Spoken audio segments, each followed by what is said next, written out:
Back. آپ ایک بار پھر ہیں میرے ساتھ برنچ وذ بشرا میں, اور آج کا سنڈے بہت خوشگوار لگ رہا ہے مجھے, کیونکہ اتنے خوشگوار پیارے پیارے لوگ جب آتے ہیں تو آپ کو بہت اچھا لگتا ہے.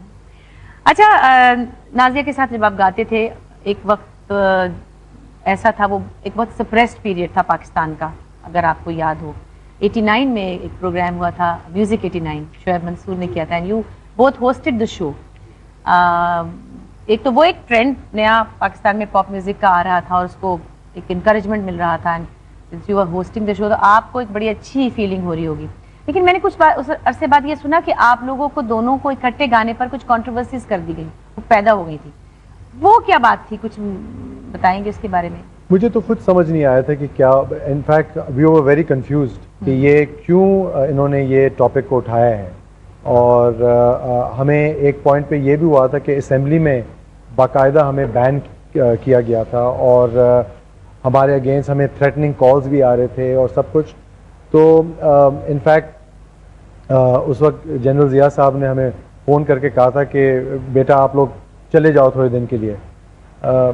تو ہمیں کبھی سمجھ نہیں آیا کہ کیوں ہو رہا ہے سب کچھ, اور because because naturally we never did anything جو آپ کہہ سکیں کہ کوئی ولگر ہو یا کچھ ہو. نہیں, وہ تو ہم نے, آپ سب دیکھ رہے ہیں نا, ویڈیوز چل رہے ہیں نا, دنیا دیکھ رہی ہے, وہ ابھی تک چل رہے ہیں, آج تک چل رہے ہیں. لیکن وہ کچھ, میں تو کیا کہوں کہ سک مائنڈڈ لوگ جو ہوتے ہیں وہ کوئی بھی پازیٹیو چیز میں سے کوئی بھی نیگیٹو چیز نکال سکتے ہیں. آپ نے کہہ دیا, صحیح بولا آپ نے. اور جن لوگوں نے یہ بات نہیں سنی ہوگی انہیں شاید سمجھ میں نہیں آ رہا ہوگا کہ کچھ لوگوں کو اعتراض تھا کہ یہ دونوں بہن بھائی آپس میں کیوں اکٹھے کیوں گاتے ہیں, یا دونوں کا بہت ایک فرینڈلی, بہت ریلیکس تھا, بہت مزے کا ایک خوبصورت سا موڈ ہوتا تھا گانے میں. تو کسی کو لگا کہ وہ بہن اور بھائی جو ہیں وہ ان کو دوستی ایسا ناتا یا اور دوسرے گانے ایک ساتھ نہیں گانا چاہیے. جو سنے سے بھی مہنگا, جو سنے سے بھی پتہ نہیں کیا سکنس تھی بہرحال, لیکن یہ کہ وہ ایک ایسا دور تھا جس میں کچھ عجیب چیزیں. آئی تھنک کبھی بھی کچھ چیز جب بڑی ہو جائے نا اور اس کی پبلک اٹینشن اس کی طرف آ جائے, تو پھر بہت سارے لوگ ہیں جو اپرچونسٹ ہوتے ہیں, وہ کوشش کرتے ہیں کہ اس سے مائلیج لیں. وہ تو ہو سکتا تھا کہ وہ مائلیج لینے کی کوشش کر رہے تھے. اچھا, now let's come back to Nazia again, کیونکہ نازیہ اور آپ کا دونوں کا نام ایک ساتھ ہی آتا ہے. آپ کی بہن تو وہ تھی ہی, بہت ہی پیاری سی, دوستی بھی تھی یا کبھی جھگڑا ہوتا تھا, کوئی مار کٹائی یا نہیں, بہت جھگڑے ہوتے تھے بچپن میں یا بڑے ہو کے بھی؟ نہیں, دونوں. آئی تھنک بڑے ہو کے کم ہوتے تھے, مگر بچپن میں تو ماشاءاللہ بہت ہوتے تھے. اچھا, مطلب اور ہونے چاہیے. کشتیاں لڑائیاں نہیں ہوتی تھی, مگر نازیہ ایکچولی بہت شریف تھی, بہت, she was very very good person. اور بٹ ہمارے جو ہے نا جو آرگیومنٹس ہوتے تھے ایسے نہیں ہوتے تھے, ہمارے ہوتے تھے اسپیسیفک. جب کوئی کنسٹرکٹیو چیز ہوتی, جیسے میوزک کے اوپر میں کہتا تھا کہ یہ گانا اچھا ہے, وہ کہتی تھی نہیں اچھا نہیں ہے, مجھے پسند نہیں ہے, یہ تم نے کیا لکھا ہے, یہ بہت عجیب ہے. تو اس وقت لڑائی ہوتی تھی. میں اسکورپیو ہوں, آپ کو پتا ہے, بہت پراؤڈ ہوں. تو آئی کانٹ ٹیک کرٹیسزم, تو میرے طرف سے زیادہ ہوتی تھی, ان کی طرف سے کم. اچھا, نازیہ کی پھر شادی ہوئی اور انہوں نے ظاہر ہے کہ زندگی کا ایک رخ بدلا. پھر آپ نے میوزک کا کیریئر اکیلے چلایا یا ایک دم سے؟ نہیں, میں نے بند کر دیا تھا اپنا میوزک کیریئر. آئی تھنک کہ دیکھیں, موسیقی ایک چیز ہوتی ہے جو بالکل ہارٹ اور سول سے آتی ہے اور دل سے آتی ہے, اور اگر آپ کا دل کہتا ہے کہ نہیں کرنا ہے تو پھر بات ختم ہو گئی وہیں. تو میں نے سوچا تھا کہ بس اب I think we should call it a day. اور مجھے بڑا عجیب سا لگ رہا تھا کہ نازیہ نہیں ہے اور میں, because we always sang together, we were like, وہ کہتے ہیں نا 50-50 type thing, and it was a partnership. تو بس بہت مشکل ہو گیا تھا. نہیں, پھر آپ کو مزہ نہیں آیا نا؟ جی. اچھا, ان کی شادی سے پہلے وہ کینسر تو ان کو شروع ہو چکا تھا یا اس کے فوراً بعد معلوم ہوا تھا؟ نہیں, بس نازیہ کا جو ہے نا بڑی انفارچونیٹ بات ہے, اور آپ نے ابھی ٹچ کیا ہے تو میں آپ کو بتا دیتا ہوں. نازیہ جو ہے شروع سے ان کے لائف میں کوئی نہ کوئی ٹرموائل تھا, اور شکل پہ تو آپ کچھ نہیں بتا سکتے تھے بیکاز وہ ہر چیز اندر رکھتی تھیں. مگر مجھے بھی بہت ساری چیزیں مزید بعد میں پتہ لگی ہیں جو مجھے نہیں پتا تھا ان کے بارے میں, even though she was so close to me and she was my sister. اور بعد میں ہمیں پتہ لگا کہ ایک تو نیچرلی جو ایک تو اس کا اسٹرگل تھا, اسٹرگلز اس کے 2-3 تھے. ایک تو اسٹرگل تھا ان کا کہ جب ہم نے شروع کی تھی میوزک, اس وقت ایک ینگ انٹیلیجنٹ عورت کو اس فیلڈ میں آنا and from a good family, वो एक एक्सेप्टेबल चीज़ नॉर्म नहीं थी. अब तो खैर माशाल्लाह वुमेन एम्पावरमेंट इतना हो गया है तो अब तो ये नॉर्मल चीज़ हो गई है, मगर उस वक्त जो है सब लोग जो है ना वो ऐसे नज़र से देख रहे थे. और तो उनके लिए एक वो एक्सेप्टेबिलिटी की एक चीज़ थी. फिर दूसरा acceptability of the profession she was in through the music. और फिर उसके बाद दूसरी जो चीज़ थी उसकी जो बीमारी, जब उनको कैंसर हुआ है तो अब आपको पता नहीं, आप जानती होंगी किसी को आप जिसको कैंसर हो, तो फिर देन यू अंडरस्टैंड कि कैंसर क्या चीज़ होती है. It's a fatal disease. और आपको पता है कि वक्त की बात होती है आगे पीछे करके, मगर ये भी होता है कि लोग सर्वाइव कर जाते हैं. नाजिया जो है उन्होंने इतनी सारी कीमोथेरेपीज़ की हैं जो आपको ट्रीटमेंट लेनी पड़ती है कि वो जो डॉक्टर जो थे जो वहाँ, मैं उनके साथ मुस्तकिल मैं नाजिया के साथ था. 2-2.5 साल मैं अस्पताल में था उनके साथ. और मेरी पूरी बिजनेस, मेरी पूरी लाइफ जो है वो होल्ड पे थी इस वक्त. मगर ये मेरी बहन थी और मुझे पता था कि मैं इनके साथ रहूँगा जो भी होगा. तो मैंने उनको देखा था कि मेरे नज़र के सामने मैंने उनको देखा है कि वो बिल्कुल एज अ पर्सन वो डिटीरियरेट कर रही थी मेरे सामने, मेरी नज़रों के सामने. और बड़ा मुश्किल होता है देखना.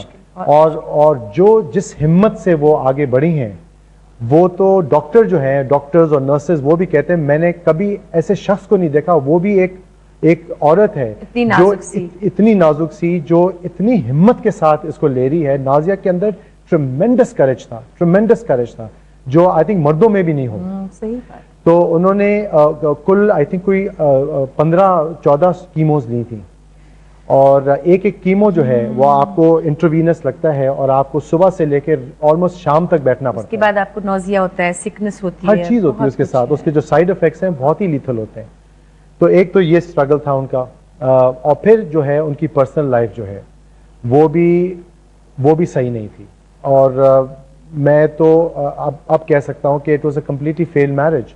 बिल्कुल इनकम्पैटिबल मैरिज थी उनकी. अच्छा, आज एक बात मैं पूछना चाहती हूँ. अब ज़ुहैब, वैसे तो जो कुछ हो चुका होता है हमेशा प्लान नहीं होता, अल्लाह मियाँ को पता होता है. उनकी अरेंज मैरिज थी, ये तो अपनी पसंद की तो नहीं थी, मगर ये कि वो अपनी, उन्होंने आपकी अम्मी से उन्होंने कहा कि जहाँ चाहें कर दे. तो कहाँ किससे गलती हुई? अब मैं किसी को बुरा अच्छा नहीं कह रही हूँ, लेकिन एक मिसमैच शादी थी, तो किससे फैसले में गलती हुई आपके ख्याल में? आई थिंक कि हम लोगों से गलती हुई. बिकॉज नाजिया को तो बिल्कुल कहते हैं ना इल्म ही नहीं था कि वो किसके साथ उनकी शादी होने वाली है. उनको उस वक्त उनके माइंड के ऊपर और बहुत सारी चीज़ें थी. एक तो उनको कैंसर था, तो जब आदमी को कैंसर हो तो आपके जहन पर बस एक ही वही चीज़ जाती है, आपकी बीमारी, कि आप इससे निकल के आ जाएं. तो अम्मी ने नाजिया को फ़ोन किया था वहाँ और कहा कि बेटा आप आ जाओ, आप वापस, और बस कुछ बहुत ही ज़रूरी बात है, आपको आना है. हमें बिल्कुल जो है ना कहते हैं ना पता ही नहीं था कि हम किस चीज़ में इसको हम लेके जा रहे हैं. एंड मैं भी था वहाँ, अब्बू भी थे. अब्बू को कभी वो शख्स पसंद नहीं आया शुरू से. मुझे भी 50-50 मुझे समझ नहीं आया बंदे का. बजिया जो हैं, फातिमा सुरैया बजिया, वो एक्चुअली जब नाजिया की मंगनी थी वो आई नहीं. उन्होंने कहा बेटा मैं नहीं आऊँगी, बिकॉज इस चीज़ से मैं बिल्कुल एग्री नहीं करती. और वो आई हैं उस वक्त. एंड क्या कहते हैं, अब जो फातिमा सुरैया बजिया से बात होती है तो वो ऑलवेज कहती हैं बजिया कि बेटा मैंने उस वक्त तुम्हें कहा था कि ये चीज़ सही नहीं है, नजर आ रहा था. तो फिर अब जब आप इस सिचुएशन में आ जाते हैं, जो कहते हैं ना बैड मैरिज में आप अगर दाखिल हो जाते हैं, तो फिर उसके बाद जो है और उसके ऊपर आप बीमार भी हों, आपके ऊपर एक फेटल डिजीज आपके जिस्म के अंदर हो आपके, तो फिर देन जो दूसरा आपका पार्टनर है उसके ऊपर होता है कि आप अपने स्पाउस को हेल्प करें. आपको पता है नाजिया कैसी शख्सियत थी, वो बिल्कुल जो है अपनी प्राइवेट लाइफ किसी को नहीं बताती थी. उनके ऊपर क्या दुख गुजर रहा है, क्या उनके गम हैं, कभी किसी को वो पता नहीं लगाने देती थी कि उनके ऊपर क्या गुजर रही है. एक छोटी सी बात मैं बल्कि हमेशा फील करती थी कि देखें इतनी एजुकेटेड लड़की, इतनी फुल ऑफ सक्सेस, इतनी एजुकेटेड लड़की जिसकी इतनी सक्सेसफुल लाइफ गुजरी हो और इतना बड़ा नाम और फेम और क्या नहीं था, और माशाल्लाह फिर वो एक चीज़ जिसको अल्लाह ने हुस्न भी दिया हुआ था हर तरह से, वो इतनी ओबीडियंट थी कि माँ बाप ने जहाँ कहा शादी कर ली। बिल्कुल ऐसा बहुत कम देखने में आता है। वो कहती कि नहीं मामा मैंने यहाँ नहीं, मैंने वहां करनी है। कोई और भी पसंद हो सकता था। वो उस जमाने में इस सारी स्टेट ऑफ माइंड के साथ उसने कहा कि अच्छा ठीक है आप लोगों ने जहाँ शादी कर दी। अरेंज मैरिज पे वो इतने आराम से अग्री कर दी। मैं आपसे एक सवाल पूछूंगा, आप नाजिया को जानती थी? हाँ, बिल्कुल। ये जवाब आप ही को पता होगा। मैं वही हैरान हूँ बिकॉज नाजिया जो है ना वो अम्मी और अब्बू की ऐसी रिस्पेक्ट करती थी, अगर मैं भी उसको कहूँ ना नाजिया मुझे ये आप करके दें, अगर उसको जान भी लगानी पड़ती थी वो अपनी वो करके आपको देगी। बिकॉज वो पर्सनैलिटी ऐसी थी, इतनी पोलाइट, बहुत ही पोलाइट थी और बहुत ही पोलाइट थी। और मैं उसको ऑलवेज कहता था, मैं कहता था नाजिया खुदा के लिए अपने लिए भी कुछ करो, दूसरे लोगों को छोड़ दो, अपने लिए भी कुछ करो। लोग जो हैं ये दुनिया ऐसी है कि तुम्हें खत्म कर देंगे और जब तुम खत्म भी हो जाओगी उस वक्त भी तुम्हारा नाम इस्तेमाल कर रहे होंगे ये लोग, तो ये ना करो अपने ऊपर। मगर वो पर्सनैलिटी ऐसी थी। बस ऐसे लोग जो होते हैं ना फिर अल्लाह मियां उनको उठा इसीलिए लेते हैं कि उनको पता होता है उनके साथ उनको लोग ठीक से हैंडल नहीं कर रहे और फिर उनको अल्लाह मियां को प्यारे हो जाते हैं। इसीलिए बहरहाल अच्छी जगह पे हैं और इंशाल्लाह वहाँ आराम से होंगी, यकीनन होंगी। हम सब लोग इतना चाहते हैं, इतना प्यार करते हैं, देखने वाले सुनने वाले, और जो लोग बज़ाहिर उनको जैसा देखते हैं, जितना प्यारा सॉफ्ट सा इमेज आपको नजर आता है, हकीकतन वो वैसी थी, उससे भी कहीं ज्यादा पोलाइट, उससे भी ज्यादा प्यारी सी शख्सियत थी वो। बहरहाल हम ये तो सब याद करते ही रहेंगे। अच्छा सुहेब, हम अपने दूसरे सेगमेंट की तरफ चलते हैं। ये एक सेगमेंट होता है हमारे यहाँ बुक रीडिंग पर, इसको कहते हैं किताबी बातें। तो आज जो किताब मैंने सिलेक्ट की है वो मिर्ज़ा गालिब के बारे में है, जो गुलजार साहब इंडियन पोइट हैं और डायरेक्टर भी हैं, उन्होंने लिखी है।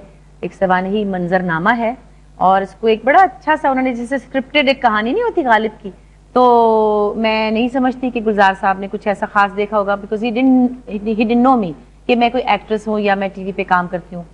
मुझे उस दिन बड़ा मजा आया उनके घर जाके, क्योंकि उन्होंने अपने कुछ मेहमान थे उनसे मेरा तारुफ कराया। मैं अहमद बशीर साहब की बेटी हूँ, मेरे फादर राइटर थे। उन्होंने कहा जी अहमद बशीर साहब जो एक बहुत बड़े राइटर थे पाकिस्तान की, उनकी बेटी हैं और he was a great intellectual, और उन्होंने फिल्म भी बनाई थी वगैरह वगैरह मेरे फादर के बारे में। और उन्होंने मुझे सिर्फ अहमद बशीर की बेटी कह के मिलाया और मुझे बड़ा मजा आया, क्योंकि ये ऐसा इंट्रोडक्शन है जिसका हमेशा आप मजा लेते हैं अपने फादर के हवाले से। तो बहुत प्यारी शख्सियत के मालिक हैं और ये किताब पढ़ें, आपको बहुत आसान अंदाज गुफ्तगू, अंदाज तहरीर लगेगा और बड़ा दिलचस्प लगेगा आपको। गालिब के साथ जो कुछ उनकी ज़िंदगी में हुआ उसके बारे में उन्होंने लिखा हुआ है। उनका आपको पता है वे ऑफ राइटिंग गुलजार साहब का कितना रियलिस्टिक है। मेरा ख्याल है गुलजार साहब ने अपने आसपास की फ़िज़ा को अपनी आंखों से देखा और माहौल की उन तमाम नाहमवारियों को महसूस किया जिनसे गालिब भी गुजरे, तो उन्हें लगा कि ये कुछ ऐसा लिखा जा सकता है। एक छोटा सा इसमें से मैंने पीस निकाला है आपके लिए। किताबों से बेपनाह मोहब्बत रखने वाले लोगों के लिए, कभी सीने पे रख के लेट जाते थे, कभी गोदी में लेते थे, कभी घुटनों को अपने रहल की सूरत बनाकर नीम सजदे में पढ़ा करते थे। किताब के बारे में छूते थे जिससे वो सारा इल्म तो मिलता रहेगा इंशाअल्लाह, मगर वो जो किताबों में मिला करते थे सूखे फूल वो शायद अब नहीं होंगे। छोटी सी बात है लेकिन बड़ी अच्छी क्यूट सी बात है। बहरहाल आप ये किताब जरूर देखिएगा, आपको बहुत अच्छी लगेगी। गुलजार साहब ने मिर्ज़ा गालिब के बारे में लिखी है। और आज हम किताबी बातें अपने सेगमेंट में मिल रहे हैं जनाब फातिमा हसन साहिबा से, बहुत अच्छी शायरा हैं और आजकल रिसर्च कर रही हैं। ज़ाहिदा खातून जो ज़े-ख़े-शीन के नाम से लिखती थी, हाली, आज़ाद और शिबली के ज़माने की वो राइटर थी, तो उनके पर ये रिसर्च कर रही हैं। और इनके शेरी मजमूए हैं बहते हुए फूल, दस्तक से दर का फासला, यादें भी अब ख्वाब हुई। ये इनके 3 शेरी मजमूए हैं। और कहानी की भी एक किताब है उनकी जिसका नाम है कहानियाँ गुम हो जाती हैं। आइए देखें फातिमा हसन क्या कहती हैं किताबी बातें सेगमेंट में। चलते हैं।